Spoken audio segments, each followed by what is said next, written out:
Sabay na bumuhos ang ulan at ang matalim na titig ni Vanessa, ang ex-fiancé ni Damian. Nakita niyang masayang sumasayaw si Lala at si Miko sa gitna ng bakuran. Nakakahiya ka, singhal ni Vanessa, mapanlait ang titig. Isa ka lang hamak na katulong, pero kung makakilos ka parang asawa mo na ang amo mo. Huwag mong akalain na ang paghawak mo sa bata ay mag-aangat sa'yo. Tumigil si Lala. Nanginginig ngunit pinilit manatiling matatag. Yumakap naman si Miko sa kanya, umiiyak. Si Damian ay nakatayo lamang, naguguluhan at hindi malaman ang sasabihin. Ngunit sa hindi inaasahang sandali, biglang bumagsak si Lala.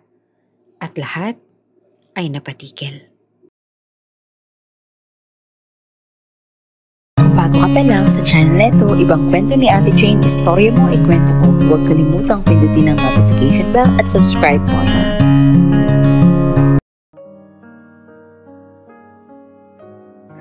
Mainit ang sikat ng araw nang huminto ang isang jeep sa tapat ng malaking tarangkahan ng Villarica Mansion. Huminga ng malalim si Lala habang hawak ang maliit niyang backpack. Simple lamang ang suot niya. Isang puting blouse at lumang maong pero baka sa mukha ang kasiglahan at tapang. Grabe naman ang laki pala talaga. Mahina niyang bulong habang pinagmamasa ng malapalasyong bahay. Sa mga mata niya, parang ibang mundo ang pupuntahan niya. Malayo sa nakasanayang simpleng baryo. Lumapit siya sa guard at magalang na nagpakilala. Good morning po, ako po si Lala. Yung bagong yaya po ni Miko. Tiningnan siya mula ulo hanggang paa ng gwardya bago tumawag sa loob. Ilang saglit lang bumukas ang gate at inalalayan siyang pumasok. Pagpasok pa lang, ramdam na agad ni Lala ang katahimikan ng lugar. Malinis ang paligid pero parang kulang sa kulay at saya. Ang daming halaman at fountain sa gitna ng hardin pero parang malamig ang simoy ng hangin. Walang kasiglahan ng isang tahanan. Paglapit niya sa pintuan, sinalubong siya ng isang matandang mayordoma na si Yaya Marta. Ikaw ba si Lala? Halika iha, kanina ka pa hinihintay ng batang si Miko. Po, ako po, hinihintay niya ako. Nagulat si Lala. Sanay siya na laging siya ang nag-a-adjust sa mga bata. Pero mukhang iba si Miko. Habang naglalakad sila papasok, hindi mapigilan ni Lala ang mamangha. Malalaking painting sa dingding, marmol ang sahig at chandelier na parang kristal. Pero sa kabila ng yaman, ramdam niyang malamig at sobrang tahimik. Sa ikalawang palapag may maliit na kwarto na may nakabukas sa pinto. Dahan-dahang kumatok si Lala bago pumasok. Doon, nakita niya ang isang batang lalaki na nakaupo sa gilid ng kama. Yakap-yakap ang isang stuffed toy. Payat, maputla at halatang malungkot ang mga mata. Miko, tawag niya na mahina at may lambing. Dahan-dahang tumingin ang bata at hindi ito nagsalita. Ngumiti naman si Lala at lumapit. Hi, ako si Lala. Ako yung magiging bagong ate mo. O yaya, kung gusto mo. Pero mas gusto ko ate na lang para hindi masyadong seryoso. Hindi naman kumibo si Miko. Napansin ni Lala na tila mailap ito. Nag-isip siya ng paraan. Hinugot niya mula sa bag ang maliit na laruang hand puppet na dala niya. Isang kuneho na kulay puti. Isinuot niya ito sa kamay at pinakilos. Hi Miko, ako si Bunny. Pwede ba kitang maging kaibigan? Biro niya gamit ang mataas na boses. Sa una, walang reaksyon. Pero nang tumalon-talon pa ang puppet at kunwari kumakanta ng nonsense sa song, unti-unting kumurba ang labi ng bata. Hanggang sa tuluyang sumilay ang maliit na ngiti. Nakita iyon ni Lala at napalakas ang tibok ng puso niya. Yes! Nakita ko yun, Miko. Ngumiti ka. Woo! Achievement unlocked! Hindi napigilan ng bata ang mapatawa ng bahagya. At sa unang pagkakataon, natunaw ang malamig na espasyo sa paligid. Habang naglalaro sila, biglang bumukas ang pinto. Anong ginagawa mo dito? Malamig na tinig ng isang lalaki. Parehong napalingon si Lala at Miko. Nakatayo sa pinto si Damian Villarica, ang bilyonaryong ama ng bata. Suot nito ang itim na suit, matikas at seryosong mukha. Ang tingin niya kay Lala ay puno ng pagsusuri. Parang isang taong sanay magdesisyon agad kung tatanggapin ba o tatanggihan ang isang tao. Sir, ako po si Lala, yung bagong yaya po ni Miko. Maingat na sabi niya, medyo kinakabahan. Tiningnan siya ni Damian mula ulo hanggang paa. Walang emosyon sa mukha. Lala? Parang inuulit lang niya ang pangalan. Tumango siya at mabilis na inalis ang puppet sa kamay. Oo po sir, ako po. Imbes sa kausapin si Lala, nilapitan ni Damian ang anak. Miko, okay ka lang pa? Hindi ka ba naistorbo? Pero laking gulat niya nang si Miko mismong kumapit sa kamay ni Lala. Daddy, si Yaya Lala, gusto ko siya. Mahina pero malinaw ang tinig ng bata. Nanlaki ang mga mata ni Damian. Noon pa man, bihira nang magsalita si Miko, lalo na sa mga bagong tao. At ngayon, ilang minuto pa lang na nakasama ang dalaga, kumakapit na agad. Napatingin si Damian kay Lala, tila hindi siya makapaniwala.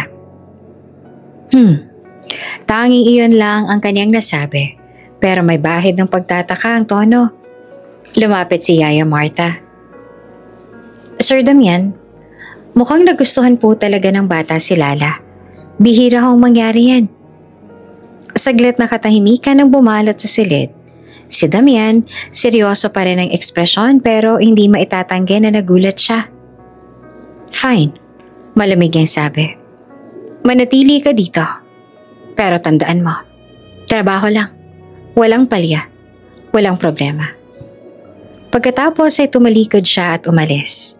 Napabuntong hininga si Lala. Nanghina siya sa kaba pero hindi niya pinahalata sa bata. Ngumiti siya kay Miko at maling itinaas ang puppet. Ayan, nakita mo? Mukhang scary si daddy mo minsan pero don't worry. Andito si Ate Lala. Gagawin kong masaya ang bawat araw mo. Muling umiti si Miko at yumakap sa kanya. Sa loob-loob ni Lala, iyon ay simula ng isang kakaibang paglalakbay. Hindi lamang bilang yaya, kundi bilang isang taong unti-unting magbibigay ng kulay sa malamig na mundo ng Villarica Mansion. At sa labas ng kwarto, nakatayo naman si Damian sa may hallway. Hindi mapigilan ng muling sulyapan ng silid. Tahimik siyang nag-isip. Bakit parang may kakaiba sa babaeng yon? Maaga pa lang ay makulimlim na ang langit. Nakatanaw si Lala mula sa bintana ng silid ni Miko habang nag-aayos ng laruan. Mukhang uulan, Miko, sabi niya at pilit na masaya ang tono. Si Miko naman ay nakaupo sa sahig habang nagdo-drawing. Tumango lamang. Tahimik pa rin ang bata pero kumpara sa unang araw, mas madalas na itong lumalapit kay Lala. Ilang minuto pa, bumuhos na ang ulan. Malalakas ang patak na tumama sa salamin. May kasama pang kulog at kidlat na nagpatingin kay Miko. Halatang kinakabahan. Napansin niyo ni Lala. Agad siyang lumapit at niyakap si Miko. Miko, don't worry, safe tayo dito. Pero alam mo ba, masaya rin minsan ang ulan. Nagkibit-balikat ang bata. Gusto mo bang makita? Nakangiting tanong ni Lala bago ito makatanggi. Hinila niya na si Miko papunta sa hardin. Sa labas ng mansyon, ramdam agad nila ang lamig ng ulan. Si Miko nung una ay nag-aatubili. Pero si Lala, nakataas ang dalawang kamay at umiikot at tumatawa. Yay! Labor shower! Biro niya. Napatingin naman si Miko sa kanya. Hindi siya makapaniwala. Isang yaya na walang kaarte-arte, sumasayaw sa ulan na parang bata rin. Unti-unti lumalambot na ang mga mata ng bata. Inabot ni Lala ang kamay niya. Tara Miko, tayo lang. Dahan-dahan hinawakan siya ng bata. Una, naglakad ito sa damuhan. Pero nang makita niyang masaya si Lala, bigla siyang napatawa. Ate Lala, tingnan mo! Sigaw ng bata habang tumatalon-talon sa tubig. Natawa si Lala at sabay silang tumakbo. Umiikot at nagsisigawan sa tuwa. Ang halakak ni Miko ay tumunog na parang musika sa malamig na hangin. At doon sila nahuli. Sa balkonahe ng ikalawang palapag nakatayo si Damian, nakasilip. Nanlaki ang kanyang mga mata nang makita ang anak. Basang-basa, tumatawa at tila walang problema. Pero kasabay noon ang kumukulo niyang dugo. "What the hell is she doing?" Bulong niya, galit na bumaba ng hagdan. Ilang saglit lang bumukas ang malaking pintuan at lumabas siya sa ulan. Tumigil si Lala at Miko. Kapwa nagulat. Si Damian suot pa rin ang mamahaling long sleeves na agad namang nabasa. Pero hindi niya iyon ininda. "Lala!" Matilim ang tinig niya. "Anong ginagawa mo?" Nanlaki ang mga mata ni Lala pero hindi niya binitiwan si Miko. Sir, naglalaro lang po kami." "Naglalaro?" Singhal ni Damian. "Hindi mo ba alam na pwedeng magkasakit ang anak ko?" Napayuko naman si Lala. Pero bago siya makapagsalita, humabol ng salita si Miko. "Daddy, please, masaya ako." Natigilan si Damian. Napatingin siya sa anak. Mula pagkamatay ng asawa, hindi niya naaalala ang huling beses na narinig niya ang anak na sumigaw ng ganoong kasaya. Basang-basa man, nakatawa si Miko. Kumakapit sa kamay ni Lala na parang ayaw nang pakawalan. "Daddy, look! I'm happy!" Parang may humaplo sa puso ni Damian. Ang galit na kanina lang ay nagngangalit, biglang napalitan ng pagtataka at kakaibang damdamin. Si Lala nanginginig pero nagsalita. "Pasensya na po, sir. Gusto ko lang pong matutong umiti si Miko kahit minsan. Kasi palang matagal na siyang hindi naging bata." Napatingin naman si Damian sa kanya. Ang mga mata ng dalagay puno ng sincerity at tapang. Hindi siya mukhang bastos, hindi rin pabaya. Mukha siyang isang taong tunay na nagmamahal sa anak niya. Tahimik na ilang segundo. Tanging tunog ng ulan at halakak ni Miko ang naririnig. "Fine." Mahina pero malinaw na sabi ni Damian. "Pero tapusin na ninyo at baka magkasakit pa siya." "Copy po, sir." Mabilis sa sagot naman ni Lala. Ngumiti siya kay Miko at dinala pabalik sa loob. Habang naglalakad, sumulyap siya kay Damian. Napansin niyang hindi naman ito galit tulad kanina. Sa halip, may kakaibang ekspresyon sa mukha nito. Parang naguguluhan. Parang may bagong natuklasan. Pagkapasok nila sa loob, agad silang tinulungan ni Yaya Marta na magpalit ng damit at uminom ng mainit na tsaa. "Miko, nag-enjoy ka ba?" Tanong ni Marta. Ngumiti ang bata. "Yes, Yaya Marta, ang saya-saya ko po." Hindi naman nakapagsalita si Damian. Nakaupo lang siya sa sofa, nakatingin sa anak. Para bang hindi siya makapaniwala na ang batang dati tahimik, malungkot at halos hindi nagsasalita, abang ngayon masayang nakikipagkwentuhan na. Muling napatingin siya kay Lala. Ang dalaga naman, abala sa pagpupunas ng buhok ni Miko. Walang pakialam kung basa rin siya. At doon niya unang nakita ang malaking pagkakaiba. Hindi lang basta yaya si Lala. Isa siyang presensya na kayang baguhin ang mundo ng anak niya. At sa hindi inaasahan, napaisip si Damian. Ano nga bang meron sa babaeng ito? Mula ng araw na nahuli sila ni Damian na sumasayaw sa ulan, mas naging maingat na si Lala. Pero kahit na nung iwas niya, lagit-lagi silang nagbabanggaan ng bilyonaryong amo. "Lala, bakit ba basang-basa pa rin ang buhok ni Miko? Sabi ko mag-ingat, diba?" Malamig na tinig ni Damian habang bumababa sa dining area. Agad naman na napalingon si Lala, hawak ang tuwalya habang pinupunasan ang buhok ng bata. Sir, ayaw pong magpatuyo ni Miko gamit ang blower eh. Sabi niya mainit daw kaya, ayan, towel na lang po." Napabuntong hininga si Damian. "Kung sinabi kong blower, blower." Napairap si Lala sa gilid. Hindi nagpahalata. Pagharap niya kay Miko ay ngumiti siya. "Next time baby, promise ha, para hindi ka sipunin." Tumawa si Miko, halatang aliw sa maliit na asaran ng dalawa. Daddy, okay lang. Promise, mas masarap ang towel. Mabango kasi kaya Lala. Natameme naman si Damian. Hindi siya makasagot agad. Napansin niyang iba ang aura kapag kasama ni Miko si Lala. Mas magaan, mas makulay. Pero syempre, hindi niya agad yon ipinakita. Kinagabihan nagkita ulit sila sa sala. Si Lala abala sa pagliligpit ng mga laruan ni Miko. Si Damian kauuwi lang mula sa meeting. Nakasuot ng itim na suit at halatang pagod. Bakit nakakalat na naman ang mga laruan dito? Tanong niya na halatang iritado. Napatingin si Lala at ngumiti ng pilit. Sir, naglaro po kami ng building blocks. Hindi pa po tapos si Miko. Gusto pa po niyang ituloy bukas kaya hindi ko muna tinanggal ang lahat. Hindi po pwedeng ayusin muna bago matulog. Ang dami ang tao dito pero parang wala namang disiplina. Nagkibit balikat si Lala. Kasi sir, bata po si Miko. Hindi naman po siya empleyado ng opisina na kailangan laging maayos. Hayaan niyo po may konting kalat para may saya rin ng bahay. Rules are rules, sagot ni Damian. Matigas ang tono. Napailing si Lala pero hindi na nagsalita. Sa halip, pinulot niya isa-isang laruan. Paglingon niya, nakita niya si Damian na tahimik lang na nakatingin sa anak.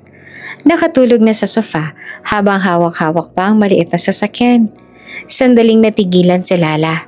Napangiti siya at dahan-dahang tinakpan ng kumot ang bata. Kahit anong higpit ng daddy mo, love ka pa rin niya. Bulong niya kay Miko. At hindi niya namalayang, naririnig pala siya ni Damian. Kinabukasan, isa na namang tampuhan ang nangyari. Habang nag-aalmusal, sumubo ng pancake si Miko. Yaya Lala, masarap. Thank you baby. Secret recipe yan ng mommy ko. Sagot ni Lala. Proud na proud. Pero bago siya makapagpatuloy, nagsalita si Damian. Next time huwag kang basta-basta magluluto na hindi ko sinasabi. May chef tayo dito for a reason. Natahimik ang mesa. Napayoko si Lala. Pero hindi siya nagpatalo. Sir, nagustuhan naman po ni Miko. Hindi naman po masama kung minsan dagdag bonding na rin sa bata. Hindi mo trabaho ang maging chef. Malamig na sagot ni Damian. Pero trabaho ko po ang pasayahin siya. Balik ni Lala na diretso ang tingin. Nagulat si Damian. Sanay siyang walang sumasagot sa kanya. Lalo na't empleyado lang. Pero si Lala, matapang kahit magalang. At laging may punto. Napailing na lang siya at hindi na nagsalita. Si Miko naman nakangiting nakatingin sa kanilang dalawa. Parang nanonood ng palabas. Lumipas ang mga araw, patuloy ang maliliit na banggaan. Si Damian, laging mahigpit. Dapat, oras ng tulog, dapat maayos ang gamit. Dapat walang kalat. Si Lala naman ay malambing. Mas gusto niyang hayaan si Miko na maglaro bago matulog, kumain ng ice cream kahit minsan, at magpinta sa dingding ng kwarto gamit ang washable paint. No way! Halos mapasigaw si Damian nang makitang makukulay na guhit sa dingding. Ano na naman to? Ngumiti si Lala. Art wall po ni Miko. Washable naman yan sir. Mas okay na dito siya mag-drawing kaysa sa libro o mesa. Naguguluhan si Damian. Gusto niyang magalit pero nang makita ang tuwang-tuwang mukha ng anak, bigla siyang natameme. Si Miko ay tumatakbo papunta sa kanya. Daddy, look! I made a rainbow for us with Yaya Lala. At noon parang may kumurot sa puso ni Damian. Hindi niya maintindihan pero bawat tampuhan nila ni Lala, laging may kasunod na bagay na nagpapakita kung bakit ito iba. Oo, magkaiba sila. Yung isa ay mahigpit at kontrolado, ang isa na may malambing at masiyahin. Pero sa bawat banggaan, mas lumalabas ang epekto ni Lala sa tahanan. Nabubuhay, nagkakaroon ng kulay. Isang gabi habang nasa study si Damian, napalingon siya sa may garden. Naroon si Lala, nakaupo sa damuhan kasama si Miko. Nagkukwento gamit ang puppet. Naririnig niya ang halakak ng bata. Malinaw, masigla, at puno ng buhay. Napahinto siya sa pagsusulat. Dati puro katahimikan ng mansyon. Ngayon, parang may musika. At hindi niya maiwasang isipin. Siya ba ang dahilan? Abala si Lala sa pag-aayos ng mga damit ni Miko na galing sa laundry room. Ang dami niyang bitbit. Isang basket ng neatly folded clothes, isang laruan na naiwan sa sala at isang maliit na backpack ng bata. Para siyang delivery girl na sabay-sabay nagbabalanseng akyatin ang hagdan. Miko, next time huwag mong ikalat ang laruan ha? Natatawang saway ni Lala habang umaakyat. Ang bata naman nakasunod sa likod pero nakatingin lang. Sorry po, Yaya, pero promise magliligpit na ako bukas. Ngunit bago pa man makasagot si Lala, biglang nadulas ang paa niya sa ika-4 na baitang. Napasigaw siya at sabay hulog ng mga gamit sa sahig. Muntik na siyang tumalapon pa atras. Pero bago pa siya tuluyang bumagsak, 2 matitibay na kamay ang mabilis na sumalo sa kanya. Napaigtad si Lala at napahawak sa matipunong balikat at lalaking nahuli sa kanya. Careful! Malamig pero mababang boses ni Damian. Nanlaki ang mga mata ni Lala, napatingala siya. Sobrang lapit nila. Amoy niyang mamahaling kulong nito. Ramdam niya ang init ng katawan kahit pareho silang naninigas sa posisyon. Sir, sorry po. Hindi ko sinasadya. Mahina niyang bulong. Nakatitig naman si Damian sa kanya. Malapit, masyadong malapit ang mukha nila. Nakita niya ang bahagyang pamumula ng pisngi ni Lala, pati ang mabilis sa paghinga nito. Ilang segundo, parang tumigil ang oras. Napakagatlabi si Lala. Agad na kumawala at inayos ang sarili. Yumuko siya para pulutin ang nahulog na damit. Nako, ang kalat ko naman. Pasensya na talaga, sir. Hindi agad kumibo si Damian. Nakatingin lang siya. Parang naguguluhan sa nararamdaman. Ilang beses niyang sinasabi sa sarili na trabaho lang dapat ito, na isa lang siyang yaya. Pero bakit parang iba ang pakiramdam niya kanina? Habang si Lala ramdam ang mabilis na tibok ng puso. Ano ba to? Parang K-drama scene. Bulong niya sa isip, pilit tinatawanan ng sarili. Kinagabihan, habang nasa kusina si Lala at nagtitimpla ng gatas para kay Miko, hindi niya maiwasang maalalang eksena. Napatid, muntik nang matumba, nahuli ng amo. At yung titig nila, Diyos ko, parang slow motion lahat. Napapailing siya. Lala, tigilan mo nga, trabaho lang. Trabaho lang. Mahina niyang bulong habang hinahalo ang gatas. Biglang may boses sa likod. Sino kausap mo? Nalaglagalos ang kutsarita niya. Paglingon niya, si Damian pala. Nakatayo sa may pintuan. Nakasuot ng puting polo shirt na nakabukas ang 2 botones. Medyo disheveled ang itsura. Pero lalo lang itong nakakadagdag ng appeal. Sir, wala po. Sarili ko lang. Mabilis na depensa ni Lala. Hawak ang tasa ng gatas. Tumaas ang kilay na Damian. Weird. Ganito lang po talaga ako. Sagot ni Lala nang umiti ng pilit. Tahimik lang itong naglakad papasok at kinuha ang isang baso ng tubig. Habang umiinom, lihim siyang sinusulyapan ni Lala. At sa tuwing mahuhuli niyang nakatingin ito, agad niyang iniiwas ang tingin. Parang nahuli sa krimen. Hanggang sa napabuntong hininga si Damian at nagsabi, Next time mag-ingat ka sa hagdan. Delikado. Nagulat si Lala. Hindi niya inaasahan na uungkatin pa nito ang nangyari. Opo sir, sorry po talaga. Hindi na yon tungkol sa sorry. Sagot ni Damian. Nakatingin siyang diretso sa kanya. Kung nasaktan ka kanina, paano si Miko? Natigilan si Lala. Hindi niya alam kung bakit pero parang may lambing at pag-aalala sa tono ng boses nito. At hindi niya iyon inaasahan. Napatingin siya. Don't worry po. Hindi po ako papayag na mangyari yon. Kailangan pa akong kasama ni Miko. Di ba, sir? Sandaling nagtagpo ang kanilang mga mata. Tahimik, walang salita, pero ramdam ang kakaibang tensyon sa hangin. Si Damian naman, mabilis na umiwas at naglakad paalis. Good night. Si Lala naman ay naiwan sa kusina. Hawak ang tasa ng gatas, pero nangingiting mag-isa. Good night din po, sir. Kinabukasan, parang walang nangyari. Pero pareho nilang ramdam na may kakaiba. Habang nag-aalmusal, si Damian ay tahimik na nagbabasa ng dyaryo. Si Lala naman, abala sa pag-aasikaso kay Miko. Pero sa bawat pagkakataong magtatama ang mga mata nila, pareho silang mabilis na nag-iiwas. Yaya, bakit ang pula mo? Inosenteng tanong ni Miko. Ha? Hindi baby mainit lang. Mabilis na sagot naman ni Lala. Sabay tingin kay Damian na parang natataranta. Si Damian ay bahagyang natawa sa loob-loob niya. Hindi siya sanay tumawa. Pero ngayon, parang may kakaibang saya na dulot ng simpleng eksenang iyon. At doon niya unang naramdaman, hindi lamang simpleng pagkakaiba ang dala ni Lala. May kung anong bagay na hindi niya maipaliwanag. Pero ramdam niya, nagsisimula nang magbago ang puso niya. Abala si Lala sa buong umaga. Birthday yun ni Miko. At kahit simpleng handaan lang, gusto niyang maging espesyal ito para sa bata.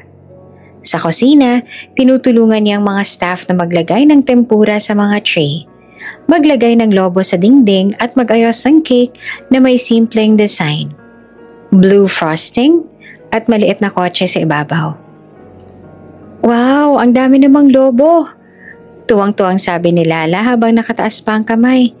Itinatali ang huling asul na lobo sa dingding. Ngumiti si Miko. Tahimik na nakaupo sa gilid habang nanonood. Hindi sanay ang bata sa ganitong handaan. Lalo na't kadalasan, puro mga matatanda lang ang kasama niya. Pero, iba si Lala.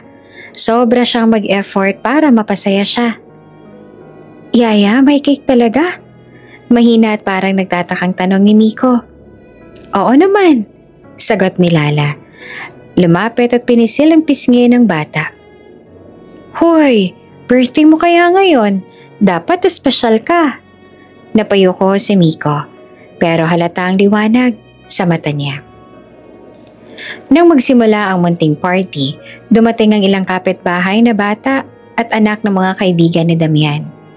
Tahimik lang si Damian sa isang sulok, nakatingin mula sa veranda habang kausap ang isang business partner sa telepono. Pero hindi nakatakas sa paningin niya ang kasiglahan ni Lala. Mga kids, ready na ba kayo sa puppet show? Sigaw ni Lala habang nakatayo sa harap ng maliit na improvised stage na gawa lang sa mesa at kumot. Nagpalakpakan ang mga bata, pati si Miko. Medyo lumapit at naupo sa sahig. Nagsimula si Lala sa boses ng puppet na mukhang kuting. Hello mga kaibigan, ako si Kitty Cat. Handa na akong sumayaw. Tuwang-tuwa pa ang mga bata. Nagtatawanan habang gumagalaw ang puppet na parang buhay. May kasama pang maikling kanta na kinanta ni Lala na sa cute na boses. Meow meow! Sayaw! Huwag kayong malungkot, mag-enjoy tayo! Humahalaka ka mga bata. Si Miko na madalas ay tahimik at mahiyain, unti-unting napapatingin ng diretso. Tapos, isang maliit na ngiti ang lumabas sa labi niya. Nakamasid si Damian mula sa veranda at doon siya parang napatigil. Ang ngiti ng anak niya ay matagal niya nang hindi nakita. Parang may kirot at tuwa na sabay niyang naramdaman. Pagkatapos ng puppet show, nagsimula ang sayawan. Naka-on ang upbeat children's song at biglang sumayaw si Lala sa gitna ng mga bata. Gumagawa ng nakakatawang galaw. Tara Miko, tawag niya. Dance with us. Umiling muna si Miko. Pero nung makita niyang lahat ay sumasayaw at natatawa, dahan-dahan siyang tumayo at sumunod. Sa una ay nag-aalangan pa ang galaw niya. Pero nang hawakan ni Lala ang kamay niya at sabayan siya, napatawan na rin siya ng malakas. Yay! Sigaw ng mga bata. Miko's dancing!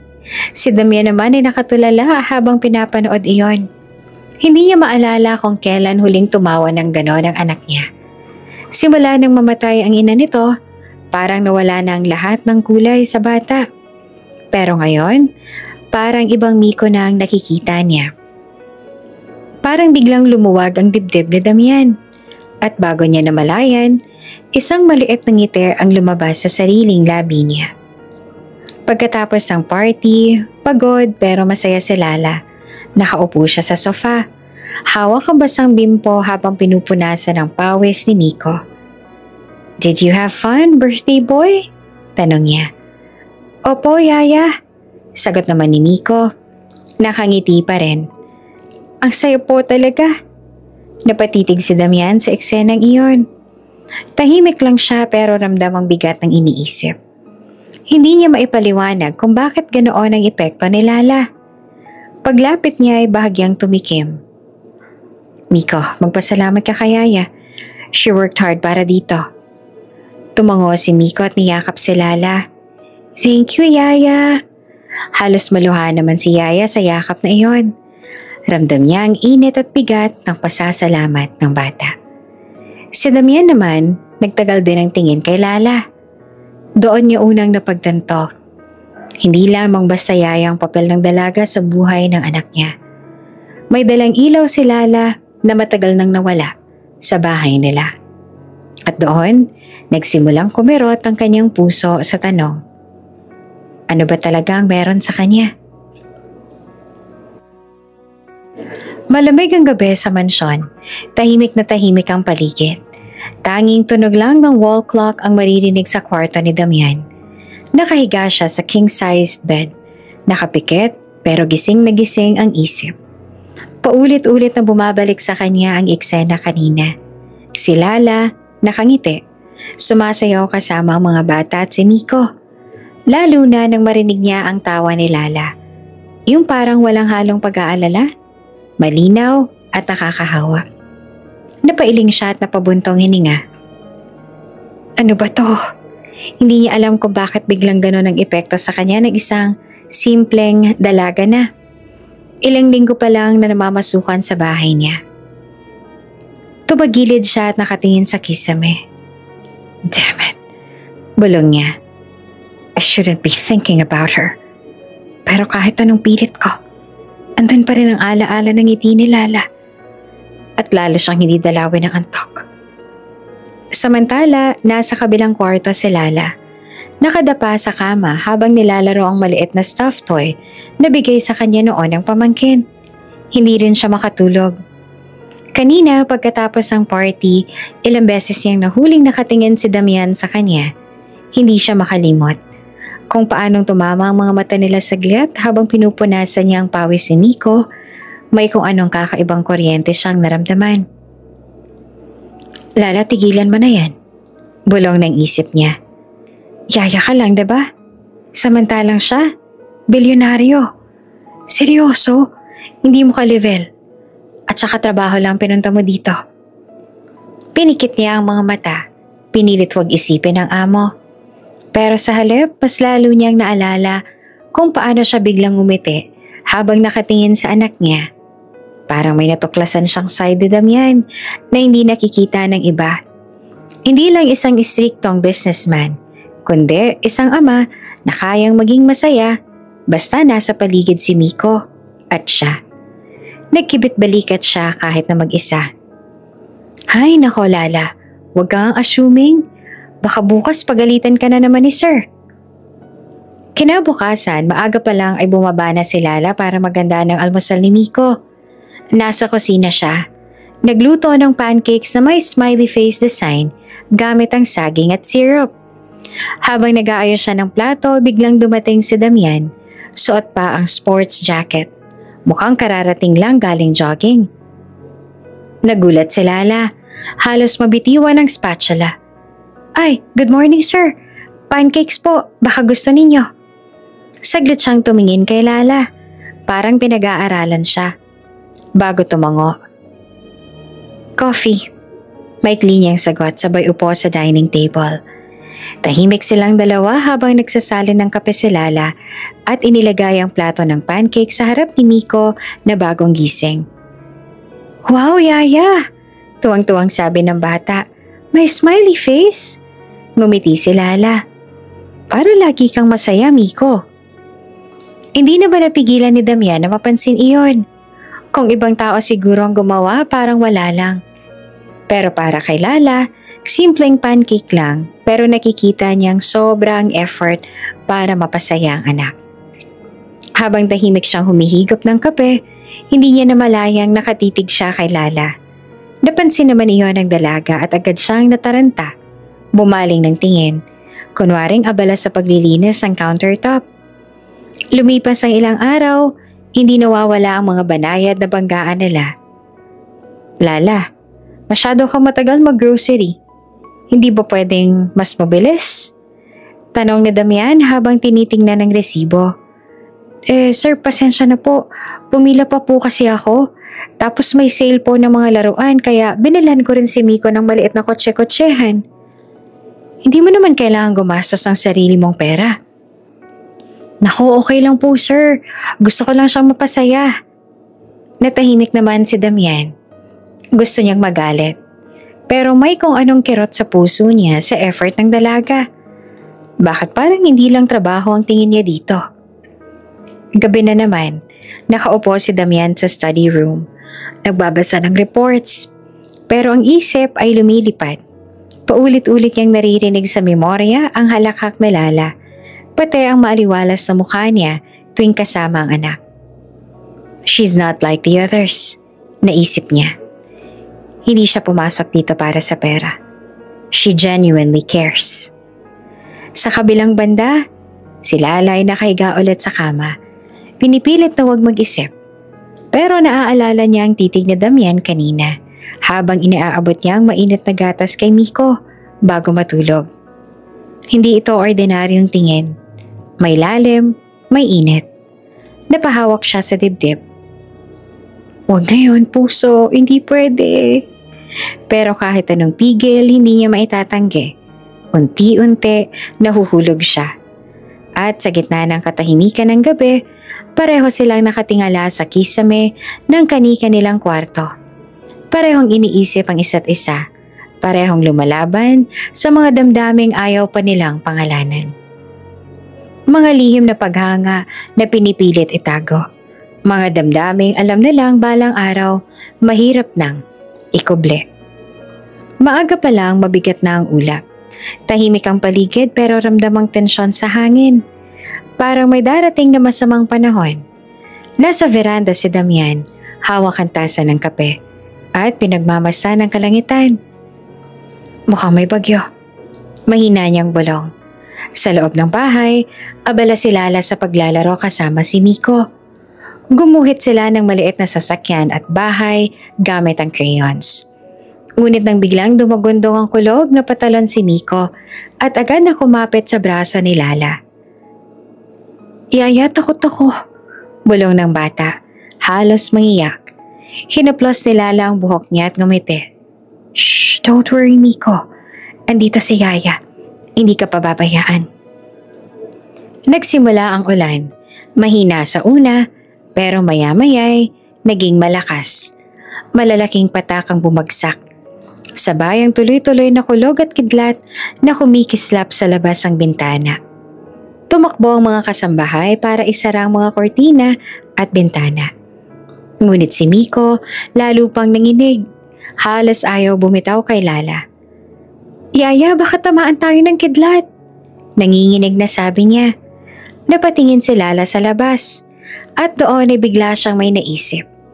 Imbes na manatili sa loob at palakasin ang takot ng bata, mabilis niyang kinuha ang maliit na jacket ni Miko at isinukbit ito.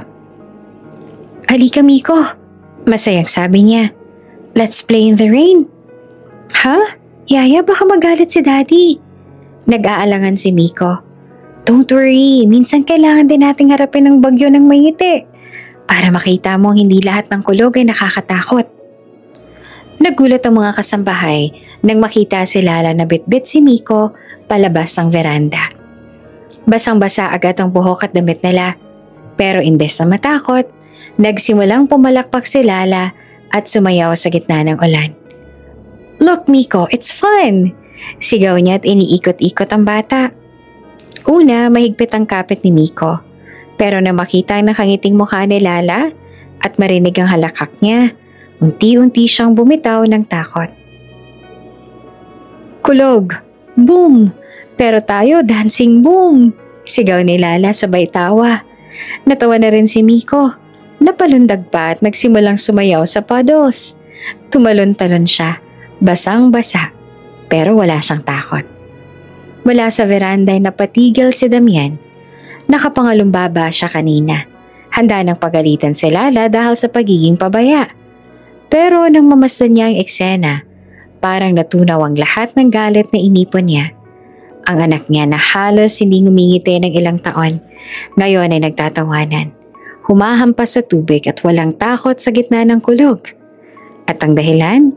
Isang dalagang may tapang at lambing, nakayakap sa bata na parang sariling anak. Tumigil ang mundo ni Damian. Para bang hindi niya narinig ang malakas na ulan. Ang tanging malinaw lang sa kanya ay ang halakak ni Lala at ang masayang tawa ng anak niya. Lumapit siya sa pinto. Handang pigilan sila pero natigilan. Sa halip ay nanatili siyang nakamasid. Hindi niya maipaliwanag pero parang biglang lumuwag ang dibdib niya. She's not just a nanny. She's the light I didn't know we needed. Nagtagal ang tingin niya kay Lala. Basang-basa pero walang pakialam. Masayang iniikot si Miko habang pareho silang tumatawa. Para bang binabalot sila ng ulan pero hindi iyon nakakatakot, kundi nakakapagbigay buhay.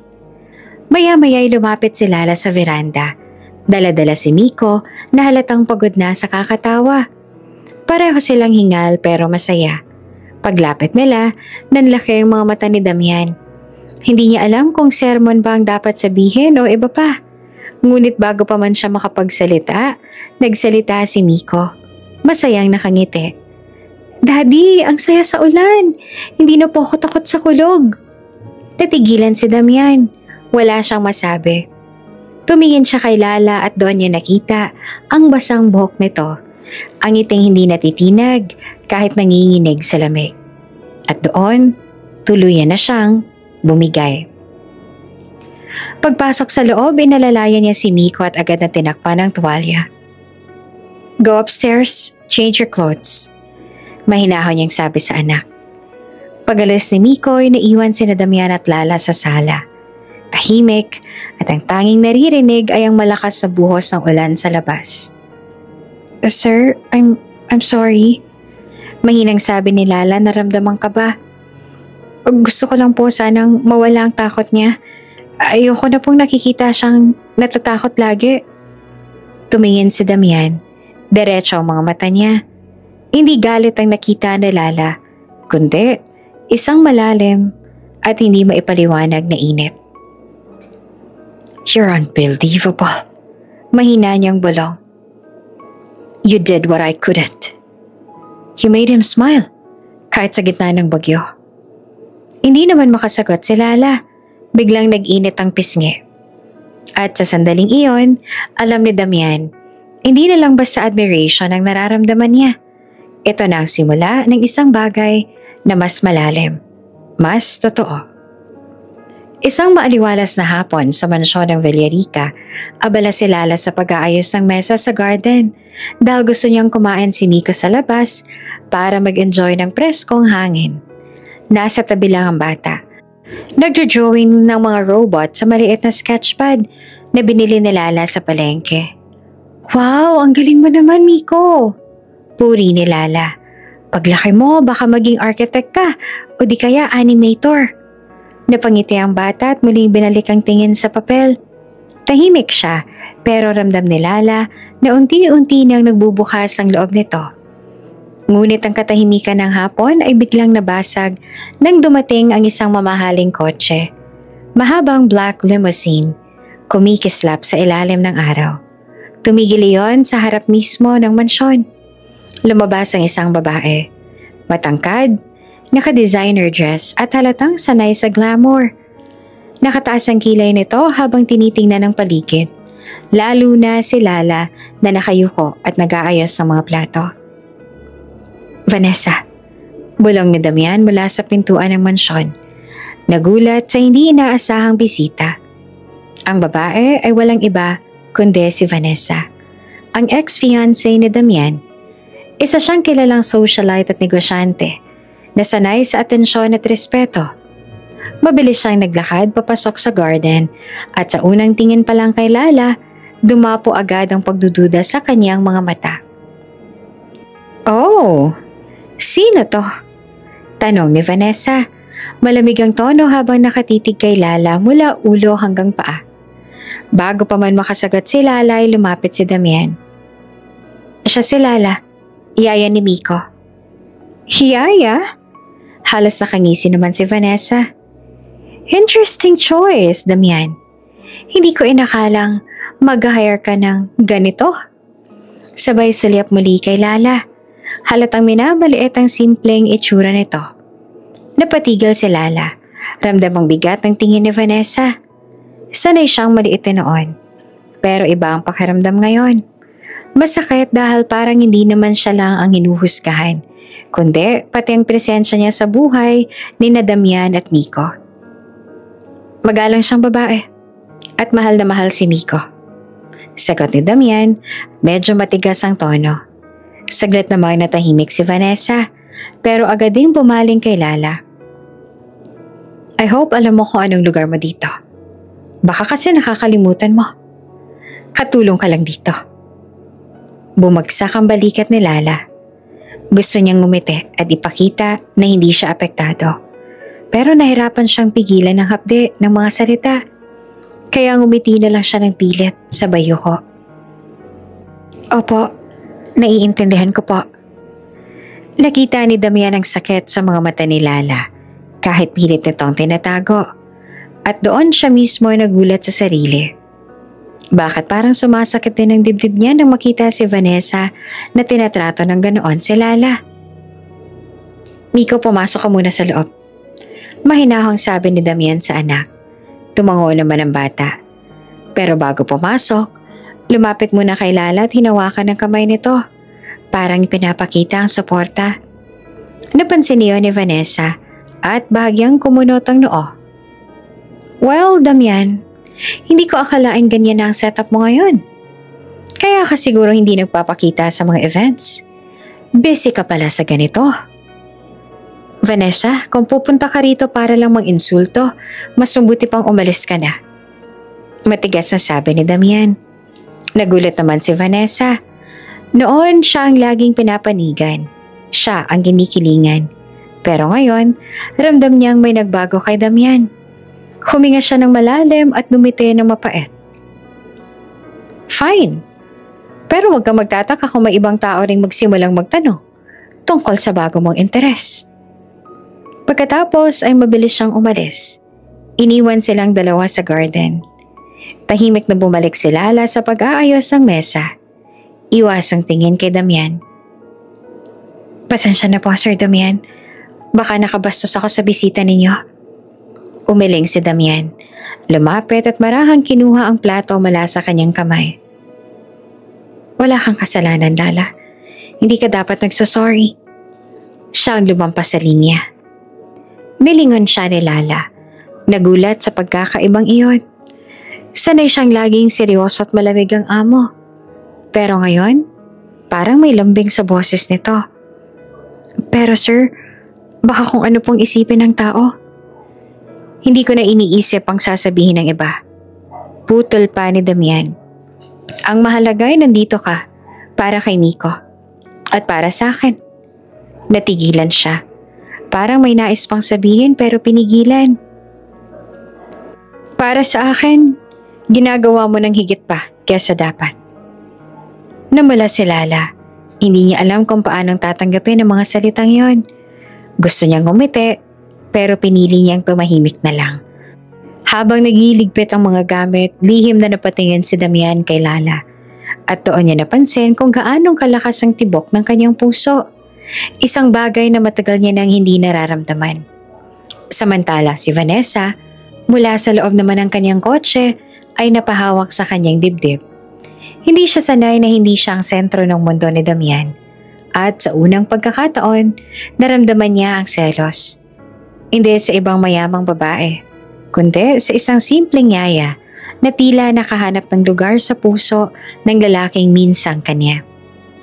Tahimik ang buong mansyon ng gabing iyon. Katatapos lang ng hapunan at natulog na si Miko matapos magkwento si Lala ng isang bedtime story tungkol sa isang prinsipe at isang masayahing payaso.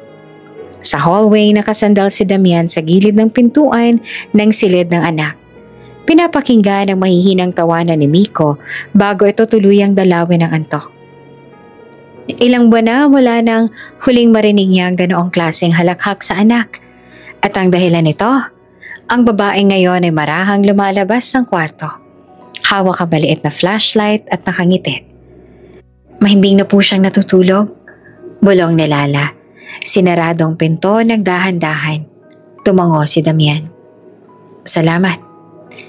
Akala ni Lala tapos na roon ang usapan. Pero hindi gumalaw si Damian. Nakatitig lang ito sa kanya na para bang may iniisip na malalim. Medyo nailang si Lala. May kailangan po ba kayo, sir? Huminga ng malalim si Damian. Gusto lang kitang pasalamatan. Hindi ko na matandaan kung kailan ko huling nakita si Miko na ganoong kasaya. Napatigil si Lala. Hindi niya alam kung anong isasagot. Ginagawa ko lang naman po yung trabaho ko, sir. Gusto ko lang na maging masaya si Miko. Umiling si Damian, lumapit ng kaunti. Hindi lang trabaho, Lala. Higit pa doon. Hindi ko magagawa iyon kahit anong yayang kunin ko. May kakaiba sa'yo. May dala kang liwanag na kahit itong bahay na to, matagal nang hindi nakikita. Parang biglang bumilis ang tibok ng puso ni Lala. Hindi niya kayang salubungin ang mga mata ni Damian, kaya ibinaba niya ang tingin sa sahig. Sir, huwag niyo pong palakihin. Totoo pong masaya ako kapag napapangiti si Miko. Pero trabaho ko yon. Wala nang iba. Naramdaman niya ang bigat ng katahimikan. Para bang may mga salitang nakabitin sa hangin na hindi na ibulalas. Trabaho nga lang ba talaga? Mahina pero klarong tanong ni Damian. Nag-angat ng tingin si Lala. Nagulat sa deretsahang tanong na iyon. Nandoon sa mga mata ni Damian ang isang bagay na hindi niya inaasahan. Init, lambing, at isang damdaming hindi akma para sa isang amo. Agad siyang umiwas. Pinilit maging kalmado. Opo, trabaho lang. Kung wala si Miko, wala rin ako dito. Parang may kirot sa dibdib ni Damian sa narinig. Hindi niya maintindihan kung bakit masakit. Pero pilit niyang pinananatiling seryoso ang mukha. Kung ganon, marahan niyang sagot. Salamat dahil ginagawa mong higit pa sa trabaho ang epekto mo kay Miko. At sa akin. Napakagatlabi si Lala. Ayaw niyang magpahalata. Pero ang mga salitang yon ay parang kumiliti sa kanyang puso. Kaya naglakad siya palayo. Hawak-hawak ang flashlight. Good night po, Sir Damian. Good night, Lala. Mahina ring sagot ni Damian. Nakasunod ang tingin sa kanya hanggang mawala siya sa dulo ng hallway. Pagpasok ni Lala sa kanyang maliit na kwarto, bumagsak siya sa kama. Pinilit niyang i-convince ang sarili. Trabaho lang, Lala. Trabaho lang. Huwag kang mahuhulog. Pero habang paulit-ulit niyang inuusal iyon, lalo namang sumisiksik sa isip niya ang mga mata ni Damian. At ang init ng boses nitong halos umamin. Samantala, sa sariling silid naman ni Damian, nakaupo siya sa gilid ng kama. Hawak ang isang baso ng alak pero hindi makainom. Iniisip niya ang mga nangyayari. Noon madali lang para sa kanya na iwasan ang emosyon. Na magtago sa likod ng trabaho at negosyo. Pero ngayong may Lala, hindi niya maitago sa sarili. Unti-unti siyang nagigising sa damdaming matagal niya nang inilibing. At doon niya tinanggap ang katotohanan. May nararamdaman na siya para kay Lala. Daddy, ang saya dito! Sigaw ni Miko habang tumatakbo sa damuhan ng rest house nila sa probinsya. Nakangiti si Damian habang nakaupo naman sa veranda. Pinagmamasa ng anak na halos hindi mapakali sa kakalaro. Matagal na rin mula nang nadala niya ito rito. Lagi kasing trabaho ang inuuna niya. Ngayon lang niya muling nakita ang anak na ganoong ka-energetic. "Careful, Miko!" sigaw ni Lala. Nakasunod sa bata habang hawak ang maliit na basket ng prutas. Nakasuot siya ng simpleng white shirt at shorts at ang buhok ay nakatali lang sa ponytail.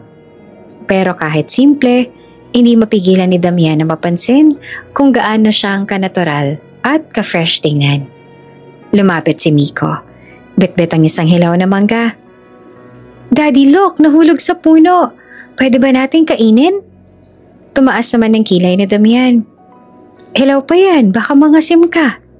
Ngumiti si Lala, sabay kuha sa mangga. "Hindi naman, sir. Pwede namang gawing manggang hilaw na may bagoong. Gusto mo ba, Miko?" "Oo, yummy yun!" Halos mapatalo naman ng bata. Napailing si Damian pero halatang natatawa. "You really know how to win his heart," sabi niya pa kay Lala. Nagkatinginan sila sandali. Walang nagsalita. Pero ramdam ang init sa paligid kahit malamig ang simoy ng probinsya. Sa kusina ng rest house, sabay silang nagluto. Si Lala ay naghiwa ng gulay. Si Damian naman nagpapaapoy ng uling para sa ihawan. Hindi siya sanay, pero gusto niyang subukan. "Sir, kaya niyo ba yan? Mukhang hindi pa kayo nagbabarbecue sa buong buhay niyo ah." Biro pa ni Lala. Napapailing habang pinagmamasta ng medyo nahihirapang si Damian. "Hindi naman ako helpless. Depensa nito. Pero halatang nahihirapan nga." Nang muntik nang masunog ang isaw, agad siyang tinulungan ni Lala.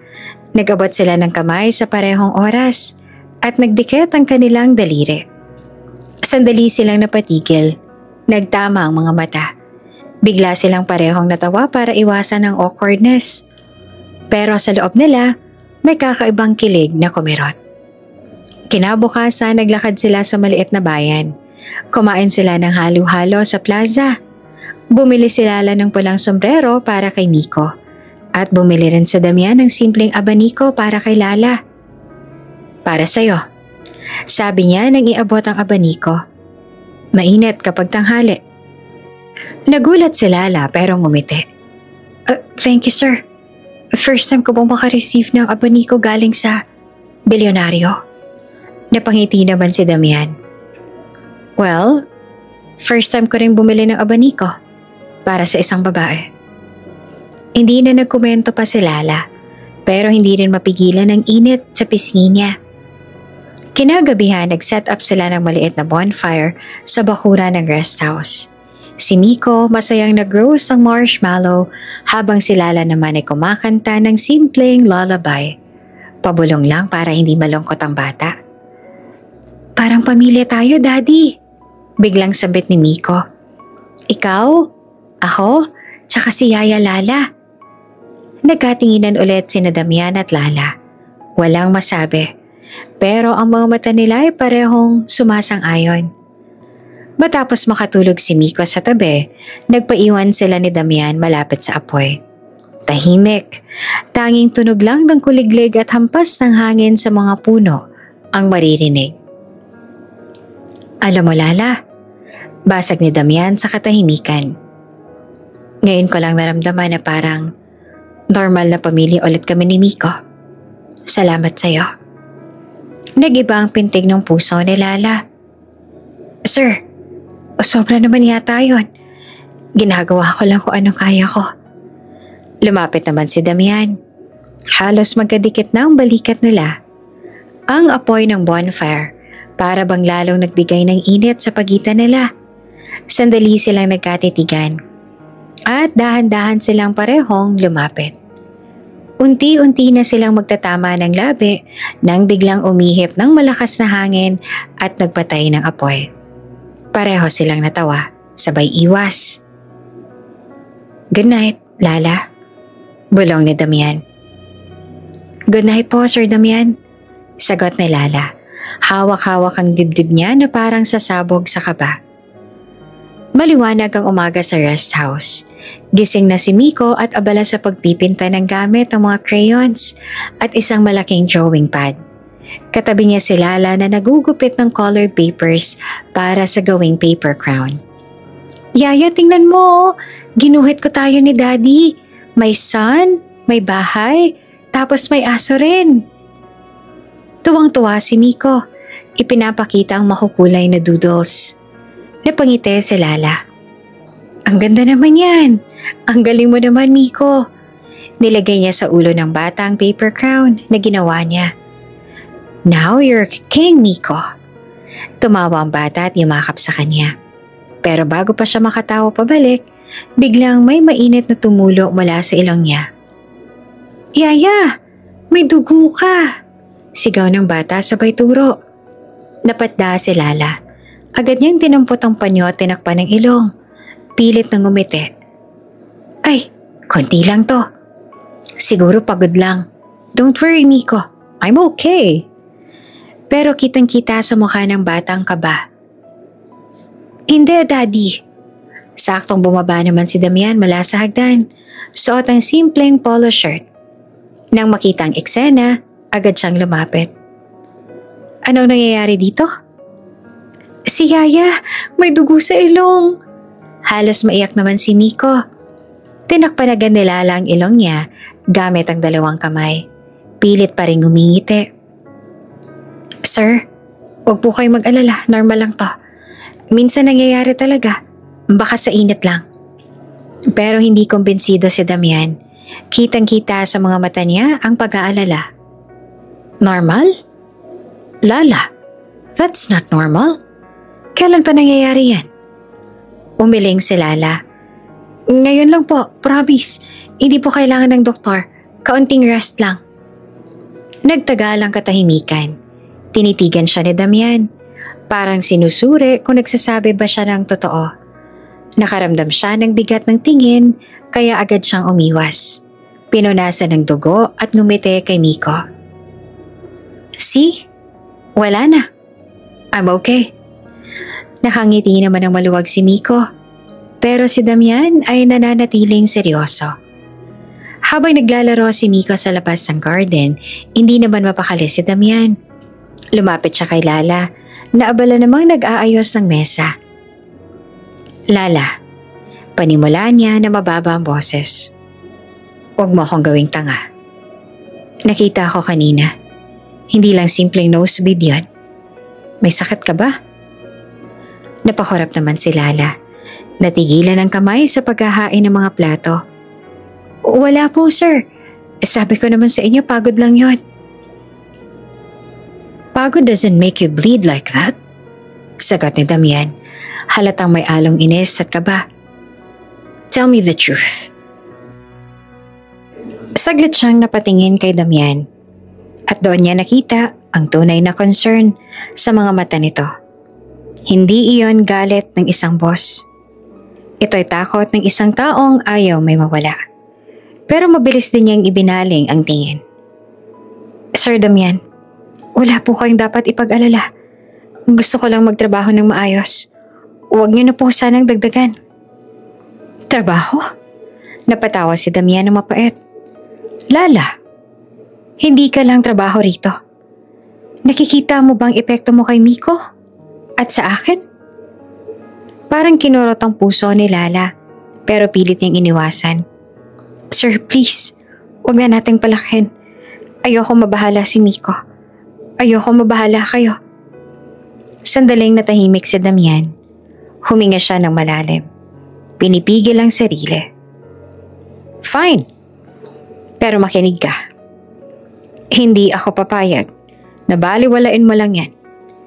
Kahit anong mangyari, aalamin ko ang totoo. Hindi naman nakaimik si Lala. Sa kabila ng pagtanggi niya, ramdam niyang unti-unti nang lumalapit si Damian sa sikreto na matagal niya nang tinatago. Kinagabihan, mahimbing nang natutulog si Miko. Si Lala naman ay nakaupo sa tabi ng bata ng kanyang maliit na kwarto. Hawak ang tuwalya na kanina may bahid ng dugo. Pinipilit niyang kumbinsihin ng sarili na kaya niya pang itago ang lahat. Hindi pa ngayon. Hindi pa pwede malaman ni Damian. Ayoko matapos agad ang lahat ng to. Samantala si Damian naman ay nasa veranda. Hawak ang isang baso ng tubig pero hindi makainom. Naisip niya ang eksena kanina. Ang pamumutla ni Lala. Ang takot sa mga mata nito. At sa ilalim ng kanyang kaba, may umuusbong na pakiramdam. Takot na baka mawala sa kanyang babaeng hindi pa niya lubos na inaamin na minamahal niya. Mainit ang hapon sa rest house. Si Lala ay nasa garden. Nagdidilig ng mga halaman habang si Miko naman ay nakaupo sa lilim. Abala sa pagbuo ng Lego house. Tahimik ang paligid. Maliban sa huni ng mga ibon at lagaslas ng tubig mula sa hose. Hindi niya napansin na si Damian ay nasa veranda. Tahimik na pinagmamasdan siya. May kape sa kamay nito pero halata na hindi kape ang iniisip niya. Mula pa kagabi, hindi mawala sa isip niya ang nosebleed incident at ang matigas na pagtanggi ni Lala na magpatingin. Pero higit pa roon, hindi na rin niya maitago sa sarili ang isang bagay. Hindi na ito simpleng pag-aalala. Iba na. Lala? Tawag ni Damian. Medyo mababa ang boses pero malinaw. Napalingon naman si Lala at bahagyang nagulat. Yes sir? Lumapit siya. Hawak pa rin ang hose. Agad itong pinatay at inilapag. May sasabihin ako sa'yo. Nakita niya agad ang seryosong ekspresyon sa mukha ng amo. Medyo kinabahan siya. Pero pinilit maging kalmado. Una sa lahat, panimula ni Damian. Gusto kong magpasalamat. Simula nang dumating ka, nag-iba ang bahay na to. Si Miko mas masaya. Ako mas buhay. Napakagatlabi si Lala. Sir, sobra naman po. Ginagawa ko lang ang hindi lang trabaho, Lala. Putol na Damian. Lumapit pa ang isang hakbang. Alam kong nararamdaman mo rin. Hindi ko na kayang itago. Gusto ko na higit pa sa pagiging amo at yayang meron tayo. Nanlaki ang mga mata ni Lala. Parang biglang bumagal ang mundo. Sir, hindi po pwede. Mahina niyang sagot at agad na umiwas ang tingin. Bakit hindi? Halos desperadong tanong naman ni Damian. Anong mali sa nararamdaman ko? Hindi ba't natural lang na? Trabaho ko lang ang ginagawa ko. Mabilis na putol na Lala. Halatang nanginginig ang boses. Kung wala si Miko, wala rin ako dito. Ayokong magulo ang lahat. Lala, hinawakan ni Damian ang braso niya. Marahan pero matatag. Hindi ako bata para hindi maintindihan ang sarili kong nararamdaman. I like you. Hindi lang bilang kasama sa bahay. Hindi lang bilang yaya ni Miko. Gusto kitang makilala pa. Gusto kitang makasama. Napapikit sa Lala. Pilit na pinipigilan ng luha. Sa puso niya, gusto niyang aminin na totoo rin ang nararamdaman niya. Pero naalala niya ang sakit na tinago niya. Ang takot na balang araw, mawawala siya. Kaya pinilit niyang ngumiti kahit mabigat. Sir, please, huwag na natin ito rito. Hindi ako pwede. Wala kayong alam tungkol sa akin. Saglit namang natigilan si Damian. Kita niya sa mga mata ni Lala ang pag-iwas. Pero ramdam niya rin ang lungkot na hindi maitago. Hindi mo man sabihin, nararamdaman ko. Bababa ang tinig ni Damian. May nararamdaman ka rin. Bakit mo pa itinatanggi? Hindi na nakasagot si Lala. Tumalikod siya at mabilis na kinuha ang hose at kunwari nagpatuloy sa pagdidilig para matakasan ang usapan. Tumitig lang si Damian sa kanya. Mabigat ang dibdib. Sanay siyang makuha lahat ng gusto niya. Sa negosyo. Pero ngayon, sa babaeng ito, hindi niya alam paano lalabanin ang pader na itinayo na to. Kinagabihan, mag-isa si Lala sa kwarto niya. Tahimik siyang nakahiga, pero hindi makatulog. Paulit-ulit na bumabalik sa isip niya ang mga salita ni Damian. I like you. Gusto kitang makasama. Pinisil niya ang dibdib niya. Pakiramdam niya ay bibigay ang puso niya sa bigat. Bakit ngayon pa? Bakit kailangang maramdaman ko to? Kung alam ko namang hindi magtatagal. Bulong niya sa sarili. Sa kabilang silid naman, si Damian ay nakatulala sa baso ng alak na hindi rin niya ininom. Hindi niya alam kung paanong haharapin si Lala bukas. Pero isa lang ang sigurado, hindi siya titigil. Mainit ang sikat ng araw nang bumalik si Vanessa sa mansyon. Naka-heels na mataas, naka-designer dress, at nakangiti na parang walang nangyari. Dalawang katulong ang halos mapatigil sa paglalakad nang makita siya. Good morning, bati niya na may bahid ng kumpiyansa. I'm here to see Damian. Ilang minuto lang bumaba si Damian mula sa hagdan. Nagulat siya, pero pinilit ang sarili na manatiling composed. Vanessa, bakit ka nandito? Wala namang masama kung bisitahin ko ang dati kong fiancé. Diba? Malambing ang tono, pero bakas ang tuso sa mga mata. Habang nagkakape sila sa veranda, hindi na nagpaligoy-ligoy pa si Vanessa. Narinig ko na may bago ka raw kasama dito. Yung yaya ni Miko, si Lala. Tama ba? Nagtaas ang kilay si Damian. She's Miko's nanny, yes. And she's been doing a great job. Napangiti naman si Vanessa, pero halata ang panlilibak. Or baka naman ginagamit ka lang niya. Damian, come on.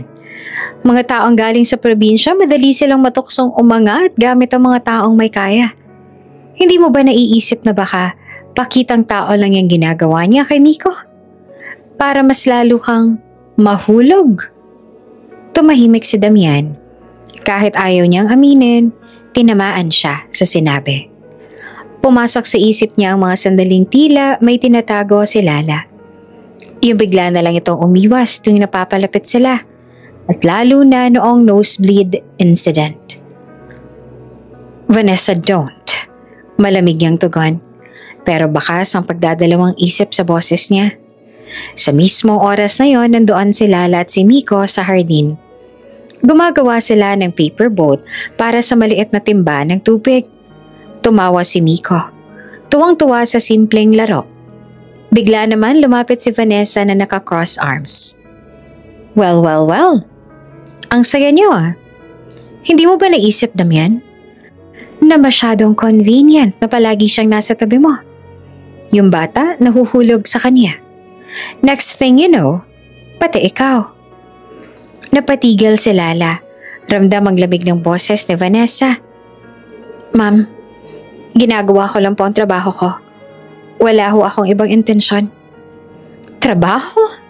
Please. Napahagikik si Vanessa. Halata naman eh. Kaya ka nandito para makapaghanap ng mas magandang buhay. Damian, open your eyes. Latahimik si Damian. Hindi niya agad alam kung paanong sasagot. Totoo bang ginagamit lang siya ni Lala? Bakit ito laging may tinatagong dahilan? Bakit parang may mga bagay na hindi siya sinasabi? Napansin niyo ni Lala.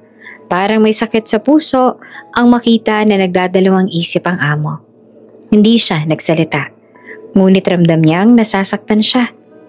Biglang humarap si Miko kay Vanessa. Seryoso ang mukha ng bata kahit nanginginig ang boses.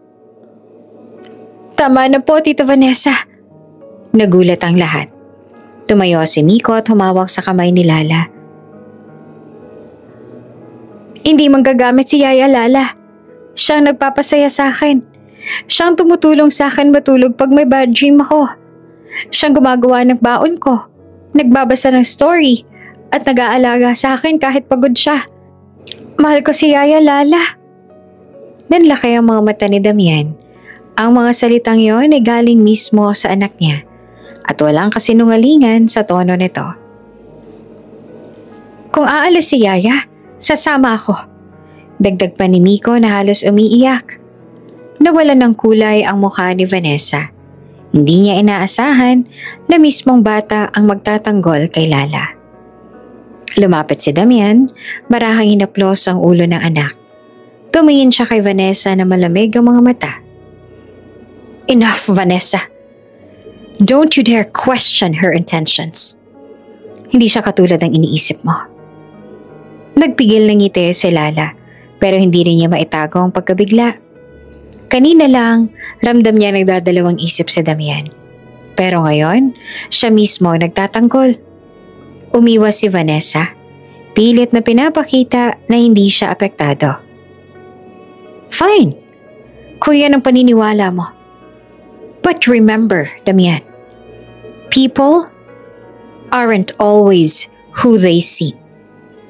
Tumalikod siya, nagmarcha palabas ng mansyon. Tahimik na napaupo si Damian. Tumingin siya kay Lala, pero agad itong umiwas ng tingin. Salamat, Lala. Mahina niyang sabi. Ngumiti lang si Lala. Pilit na tinatago ang kilig at kaba sa dibdib. Hindi niya alam hanggang kailan niya maitatawa ang lahat ng intriga. Pero isang bagay ang malinaw. May isang batang nakahawak sa kanya ng mahigpit. At isang ama na handang ipaglaban siya kahit paminsan ay nagdadalawang isip. At doon, tuluyan ang nag-ugat ang damdaming matagal na nilang pinipigilan. Gabi sa mansyon, tahimik ang paligid. Tanging tunog ng kuliglig at mahinang ihip ng hangin mula sa hardin ang maririnig. Si Lala galing sa kwarto ni Miko matapos itong patulugin. Bitbit ang kanyang maliit na bag. Doon niya tinatago ang ilang gamit at mga dokumento na kailanman ay hindi niya gustong makita ni Damian. Habang nagmamadali siyang bumaba para magtupi ng labahin, hindi niya napansin na bahagyang bumukas ang bag. Nahulog mula roon ang ilang papel. Manila envelope na may nakasulat, medical records. Nakita ito ng isang katulong at agad na inabot kay Damian na kasalukuyan namang nasa study room. Nagbabasa ng reports. Sir, nadampot ko po ito sa hallway. Kay Ma'am Lala yata? Hindi agad kinuha ni Damian. Pero nang makita ang pangalan ni Lala sa gilid ng dokumento, napaisip siya. Gusto niyang ibalik. Pero tila may nagtutulak sa kanyang buksan iyon. At sa pagbukas niya, gumuho ang lahat. Nabasa niyang medical terms. Stage 3, malignant, recommended treatment. Pero ang pinakapanagpatigil sa kanya ay ang huling linya. Prognosis, limited life expectancy if untreated. Para siyang nabingi. Hindi makapaniwala si Damian. Hindi totoo to. Bulong niya. Nanginginig ang kamay habang hawak ang papel. Bumalik sa isip niya ang eksena. Ang biglaang pag-nosebleed ni Lala. Ang pagod na hindi niya maipaliwanag. Ang mga pag-iwas tuwing napapansin niya ito. Bigla siyang napahawak sa sentido. Parang gumuho ang mundo niya. Sir Damian? Tawag ni Lala mula sa pinto. May hawak na tray ng tsaa. Nanlaki ang mga mata niya. Nang makita ang mga dokumento sa mesa ay bigla siyang namutla. Bakit hindi mo sinabi sa akin? Matigas pero nanginginig ang boses ni Damian. Tumayo siya. Hawak-hawak pa rin ang papel. Lala, may sakit ka. Malubha. At tinatago mo. Nagpikit si Lala na parang wala nang kawala. Ayoko pong maging pabigat, sir. Trabaho ko lang po dito ang alagaan si Miko. Hindi ang dagdagan ng problema ninyo. Trabaho? Halos pasigaw na ulit ni Damian. Lala, we're not talking about some job. We're talking about your life. Nilapit niya ang sarili. Halos manginig ang katawan. Bakit hindi mo sinabi? Bakit kailangan ko pang makita sa papel? Do you have any idea kung gaano kahirap sa akin to? Na baka isang araw, mawala ka na lang? Natigilan si Lala. Ang boses si Damian ay puno ng sakit at takot. Hindi ito ang malamig at istriktong amo na kilala niya. Ito ay isang lalaking durog ang puso. Damian, mahinang wika ni Lala, nangingilid ang luha. Ayoko pong madamay kayo. Ayoko pong maging dahilan ng pagdurusa ninyo. Pero lumapit si Damian. Hinawakan ang magkabilang balikat niya. Too late. Damay na ako. Dahil mahal kita, Lala. Nanlaki ang mga mata ni Lala. Parang tumigil ang mundo niya. Sir. Yes, mahal kita. Diretsong sabi ni Damian. Basag ang boses. At mas lalo ako natatakot kasi baka huli na ang lahat. Lala, bakit hindi mo ako pinapasok sa mundo mo? Bakit mo tinatago na may sakit ka? Alam mo ba kung gaano kasakit isipin na ngayon ko lang na-realize na ikaw pala ang taong hindi ko kayang mawala? Tumulo ang luha ni Lala. Damian, hindi dapat. Hindi pwede. Hindi ako magtatagal. At ayokong ikaw at si Miko ang masaktan sa huli. Pero lalo lang humigpit ang pagkakahawak ni Damian. Then let me be hurt. Let me be the one to carry this with you. Don't push me away, Lala. Please. Hindi na nakasagot sa Lala. Umiiyak lang siya habang nakatingin kay Damian na ngayon ay tila gumuho ang lahat ng pader sa puso. Sa unang pagkakataon, si Damian Villarica, ang istriktong, matatag at palaging kontrolado, ay nakitang basag, marupok at desperado. At sa gitna ng katahimikan, tanging pintig ng puso nila ang naririnig. Nakausap na ni Damian ang ilang doktor. Kahit madaling araw, naghahanap siya ng mga espesyalista. Tumawag sa mga kilalang ospital sa ibang bansa. At kahit mga foundation ay kinontak niya. Hindi siya mapakali. Dahil para sa kanya, walang imposible kung pera at koneksyon ang puhunan. Pagbalik niya sa mansyon, nadatnan niyang si Lala ay nakaupo sa veranda. Nakatingin sa mga bituin. Mahina ang ilaw ng lampshade at ang hangin ay malamig. Nakabalot siya ng kumot, parang isang batang humahanap ng yakap. Lala, tawag ni Damian. May halong pagod at desperasyon ng boses. Nakausap ko ng mga doktor. May pag-asa. Kailangan lang natin na magsimula agad. Napalingon si Lala. Ngumiti, pero pakasang lungkot. Damian, wag na. Wag na? Halos sumabog ang boses ni Damian. Lala, pinag-uusapan natin ang buhay mo. Hindi ko hahayaang sumuko ka. Umiling si Lala. Tinakpan ang kamay niya ng palad.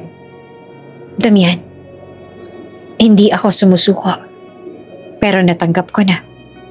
Sapat na sa akin na naramdaman kong maging bahagi ng isang pamilya. Sapat na minahal ako ni Miko. At naramdaman kong hindi ako nag-iisa. Halos mabingi naman si Damian sa sinabi niya. Pamilya. Lala, hindi lamang pamilya ang gusto kong ibigay sa'yo. Buhay. Pag-asa. Kasama. Ayoko matapos to ng ganito. Huminga ng malalim si Lala, tsaka dahan-dahang nagsalita. Damian, may dapat kang malaman. Hindi ako tulad ng iniisip mo. Hindi ako simpleng babae na nag-apply lang ng trabaho para kumita. Napakunot ang noo ni Damian. Anong ibig mo sabihin? Lumuhod si Lala sa harap niya. Hawak ang kanyang kamay. Damian, mayaman ako. Malaki ang pamilya ko. May negosyo, may lupa, may pera. Kaya ko namang ipaggamot ang sarili ko kung gugustuhin ko. Pero hindi iyan ang dahilan kung bakit ako nandito. Nanlaki ang mata ni Damian. Lala, bakit? Dahil lumuluha na si Lala. Nanginginig ang tinig. Gusto ko maranasan kung paano mag-alaga ng bata. Gusto ko maramdaman kung paano maging ina kahit hindi ko sariling anak. Dahil alam kong hindi na mangyayari yun sa akin. Kaya ako nag-apply bilang yaya. Hindi para magtrabaho kundi para magparamdam ng pagmamahal. Para maranasan ko rin kung paano magmahal ng walang kapalit. Napaupo si Damian, tila nawala ng lakas. Hindi niya alam kung matutuwa ba siya sa katapatan o masisira sa bigat ng dahilan ni Lala. Lala, bulong niya na puno ng sakit. Bakit ka ganyan magsalita? Sinong nagsabi na hindi mo pwedeng maging ina? Sino nagsabi na wala ka ng pag-asa? Hinawakan ni Damian ang pisngi ni Lala. Pinunasan ang luha niya. Listen to me. I don't care kung ilang buwan o taon na lang ang natitira. Ang importante, gagawin ko ang lahat para makasama ka. Dahil mahal kita. Dahil kailangan ka namin ni Miko. Hindi mo ba naiintindihan? Hindi ka pwedeng mawala. Umiling si Lala, humahagulgol. Damian, masyado kang mabait sa akin. Ayoko makita ka mahirapan. Ayoko makita si Miko na masaktan kung sakali. Ngunit mas mahigpit ang yakap ni Damian. Mas masasaktan kami kung aalis ka nang hindi man lang lumalaban. Please, Lala. For once, piliin mo naman ang sarili mo. Pumayag ka. Matagal silang nanahimik. Si Lala ay nakasubsob sa dibdib ni Damian at si Damian naman ay paulit-ulit na hinahaplos ang buhok niya. Parang natatakot na kapag binitawan ay tuluyan na itong mawawala. Sa huli, mahina pero malinaw ang sagot ni Lala. Damian, hindi ko alam kung hanggang saan kang kaya ko. Pero salamat. Salamat dahil pinipilit mo akong lumaban. Salamat kasi kahit sandali, pinaniwala mo kung may karapatan pa rin akong mahalin. At doon ay mas lalo pang nagpasya si Damian sa puso niya. Hindi siya titigil. Hindi siya papayag na ang babaeng minahal niya ay mawawala na lang. Kung pera, oras o buhay man ang puhunan, handa siya. Umaga sa mansyon, ang sikat ng araw ay pumapasok sa malalaking bintana ng kwarto ni Miko. Nasa gilid ng kama si Lala, hawak ang isang maliit na laruan na iniabot ng bata kagabi. Habang tinititigan niya ito, hindi niya napigilan ang pagbuntong hininga. Alam niyang darating ang araw na kailangan niyang paalam. Pero hindi niya inakalang magiging ganito kasakit ang simpleng pag-iisip lang na iniwan si Miko. Biglang bumukas ang pinto. Si Miko nakapajama pa at nakapupungay ang mga mata. Agad na tumakbo papunta sa kanya. Yaya, bulong ng bata, nanginginig ang boses. Yumakap ito ng mahigpit sa bewang niya. Para bang natatakot na mawala siya anumang oras. Miko, bakit gising ka pa ng ganitong kaaga? Malambing na tanong ni Lala. Pilit nang umiti. Ngunit hindi na sumagot ang bata. Sa halip, tumulo ang luha nito at lalo siyang niyakap. Please, Yaya, huwag mo kaming iiwan. Parang tinusok naman ang puso ni Lala. Ano ba itong sinasabi mo? Pinilit niyang gawing magaan ang tono, pero basag na ang boses niya. Tumingala si Miko. Nangingilid ang mga luha. Narinig ko si Daddy kagabi. Sinabi niya na may sakit ka daw. Sabi niya, baka mawala ka, Yaya. Ayoko mawala ka. Humagulgol si Miko. Halos hindi siya makahinga sa iyak. Magpagamot ka na, please. Para lagi tayong magkasama. Para lagi tayong maglalaro. Magsasayaw sa ulan. At magkukwento bago matulog. Ayoko na ng lungkot. Ayoko na maiwan ulit. Sa bawat salita ng bata, lalo lang nadurog si Lala. Nakita niya sa mga mata ni Miko ang parehong takot na matagal na nitong pinapasan. Takot na maiwan. Takot na mawalan ulit ng minamahal. Niyakap niya ng mahigpit si Miko. Hinagod ang likod. Shh! Tahan na anak. Nandito si Yaya. Pero kahit anong lambing, hindi mapawi ang luha ng bata. Sa pintuan, nakatayo naman si Damian. Hindi ito nagsasalita. Pinanonood lang ang tagpong naglalaro sa harap niya. Kita sa kanyang mukha ang sakit at pag-asa. Umaasang, baka sa pamamagitan ni Miko, mabuksan ang puso ni Lala na lumaban. Lumapit siya, marahang hinawakan ng balikat ni Lala. Lala, pakinggan mo siya. Hindi lang ako nangungulit sa'yo. Hindi lang ako umaasa. Ang anak ko, ang anak natin sa puso, siya mismo humihiling. Hindi na napigilan ni Lala ang pag-iyak. Sa gitna ng dalawang lalaki na mahalaga sa buhay niya, isang bata na nagbigay ng dahilan para magmahal at isang lalaki na nagparamdam sa kanya ng tunay na halaga. Naunawaan niyang hindi niya nakayang tumalikod. Humarap siya kay Miko. Pinunasan ng luha nito. Okay, Miko. Gagawin ni Yaya. Susubukan ko magpagamot. Para sa'yo. Para sa inyo ng dati mo. Nagliwanag naman ang mukha ng bata. Kahit namumugto ang mga mata. Talaga, Yaya? Promise? Tumango si Lala. Pinisil ang kamay nito. Promise. Lalaban ako. Basta nandyan kayo. Agad na yumakap si Miko. Halos hindi na bumitaw. Yay! Thank you, Yaya. Hindi mo alam kung gaano ako kasaya. Si Damian ay hindi na rin napigilan ng emosyon. Niyakap niya silang dalawa. Mahigpit.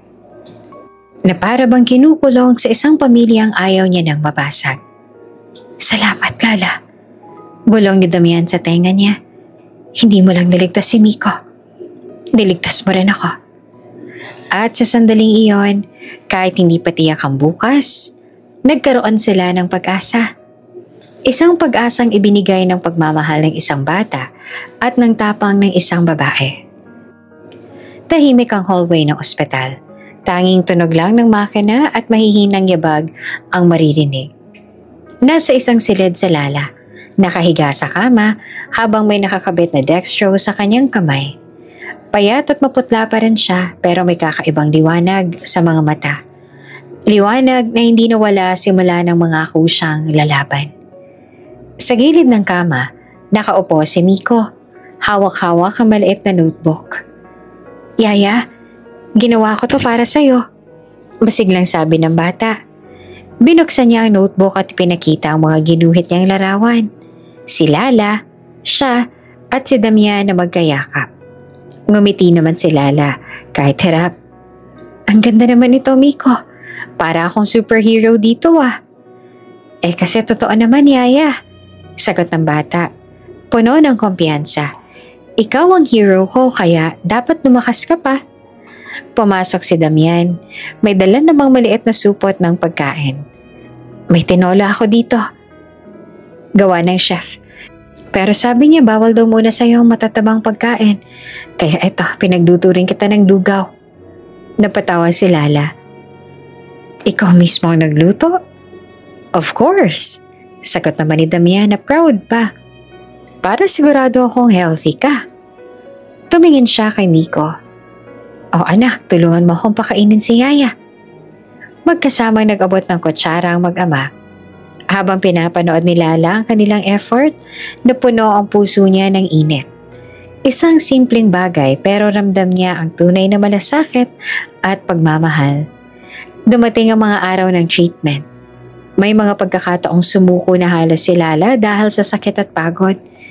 Minsan umiiyak siya ng tahimik kapag wala ang dalawa. Pero hindi nagtagal, natutunan niyang hindi niya kailangang itago ang lahat. Isang gabi, matapos ang chemo session, umupo si Damian sa tabi ng kama niya. Hawak ang kamay niya ng mahigpit.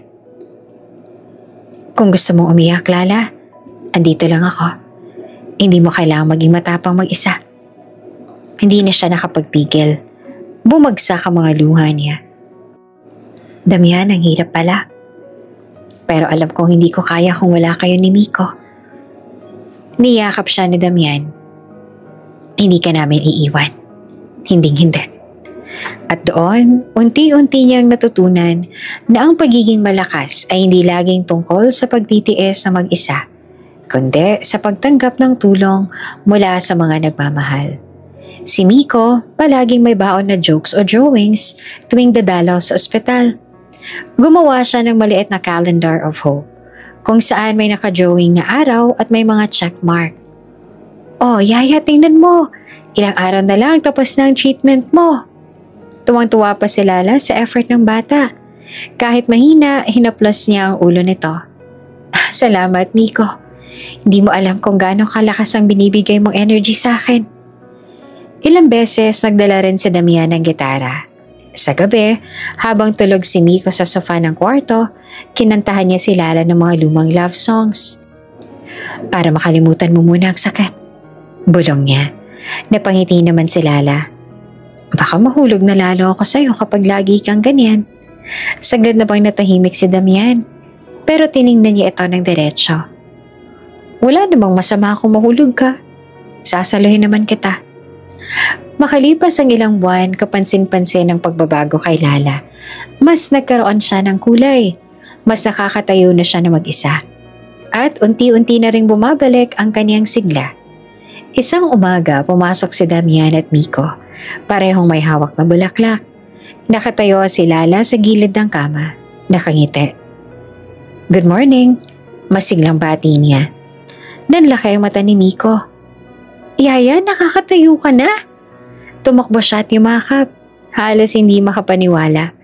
Sabi ko na nga be, gagaling ka. Si Damian naman hindi na napigilang ngumiti ng maluwag. Lala, you don't know how proud I am of you. You're stronger than anyone I know. Dumating ang araw ng huling check-up. Lumabas ang doktor dala ang resulta. Maganda ang naging tugon ng katawan mo sa treatment, Lala. Malaki ang chance sa tuluyan kang gumaling. Para silang sabay-sabay na huminga ng maluwag, niyakap agad ni Miko si Lala sabay sigaw. Yay! Yaya, panalo ka! Winner ka sa laban na to! Napaluhan naman si Lala, hindi dahil sa sakit kundi dahil sa sobrang saya. Tumingin siya kay Damian at Miko. Alam kong hindi lang gamot ang nagligtas sa akin. Kayo ang milagro ko. At sa gitna ng ospital, nagyakap silang tatlo. Hindi man perpekto ang bukas. Malinaw naman na may bagong pag-asa na minsan ang pinakamalaking tagumpay ay bunga ng pagmamahal. Mainit ang sinag ng araw sa umagang iyon. Ngunit banayad naman ang hangin na dumadampi sa mukha ng mga bisita. Sa gitna ng isang napakagandang hardin na puno ng bulaklak, naroon ang altar na pinalamutian ng puting rosas at mga fairy lights. Para bang isang eksena sa pelikula. Simple, pero elegante. Nasa gilid si Damian, nakasuot ng itim na tuxedo. Halatang kinakabahan ngunit hindi maitatago ang ngiti. Hindi ko akalaing darating ang araw na to. Mahina niyang bulong sa sarili. Kasunod ng tugtog ng violin, dumating si Lala. Nakasuot ng puting gown na simple ngunit bagay sa kanya. Walang sobrang komplikadong disenyo, pero sapat para mas lalong lumabas ang kanyang ganda. Sa bawat takbang niya papalapit, parang humihinto ang oras kay Damian. Si Miko na siyang ring bearer, masayang sumisigaw habang naglalakad sa unahan. Here comes Yaya Lala! Tumawa mga bisita at pati si Lala ay napailing na lang at natatawa na rin. Nang magsimula ang seremonya, hindi mapigilan ni Damian na mapatitig kay Lala. Sa dami ng pinagdaanan natin, Lala, isang bagay lang malinaw. Mahal kita at hindi ko hahayaang muli kang maramdaman na mag-isa ka. Ako ang magiging sandalan mo habang buhay. Namala si Lala, nangingilid ang luha. Damian, dumating ako sa buhay ninyo bilang simpleng yaya. Ang gusto ko lang naman noon ay maranasan kung paano magmahal at mag-alaga. Pero binigyan niyo ako ng higit pa. Pinagyan niyo ako ng isang pamilya. At ngayon, ikaw ang tahanan ko. Ikaw at si Miko.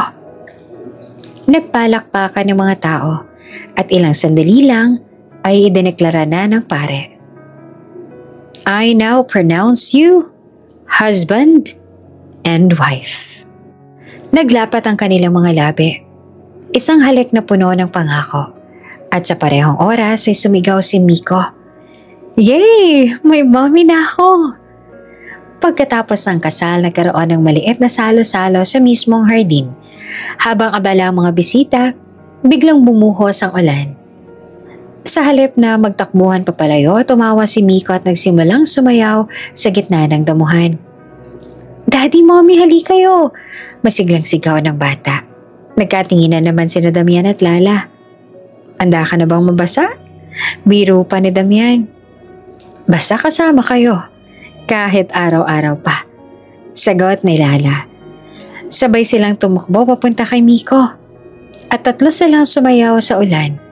Walang pakialam kung basa ang mga damit, basta't buo ang saya. Ang halakak ni Lala ay umaalingaw-ngaw. Pinagsama ng tawa ni Miko at ng malalim na halakak ni Damian. Habang umiikot sila sa ulan, ramdam ni Lala ang init ng yakap ng kanyang bagong pamilya. Wala nang bigat ng nakaraan. Wala na ang takot ng sakit. Ang natira na lang ay pag-asa at pagmamahal. "Mommy, promise mo ha, lagi tayong ganito?" Bulong ni Miko habang nakayakap sa kanya. Hinaplos ni Lala ang buhok ng bata. "Oo naman anak, lagi tayong ganito. Hindi na mawawala ang pamilya mo." Tumingin siya kay Damian na agad namang kumintat at hinawakan ang kamay niya. "Simula ngayon, ikaw na ang kasama ko sa lahat ng laban at lahat ng tagumpay." At sa ilalim ng ulan, natapos ang kanilang kasal sa isang eksenang puno ng halakhakan at halik. Isang paalala na minsan, ang pinakamagandang simula ay nanggagaling sa mga taong hindi mo inaakalang darating sa buhay mo. Mula sa pagiging yaya, naging asawa siya ng bilyonaryo. Pero higit sa lahat, natupad ang pangarap niyang hindi kayamanan ng kapalit, kundi ang maging ina ng pusong matagal nang naghahanap ng pamilya. At doon tuluyan na ngang nagsimula ang kanilang kwento bilang isang tunay na pamilya, buo at puno ng pagmamahal. Bago ka pa lang sa channel neto, ibang kwento ni Ate Jane, istorya mo, ikwento ko. Huwag kalimutang pindutin ang notification bell at subscribe button.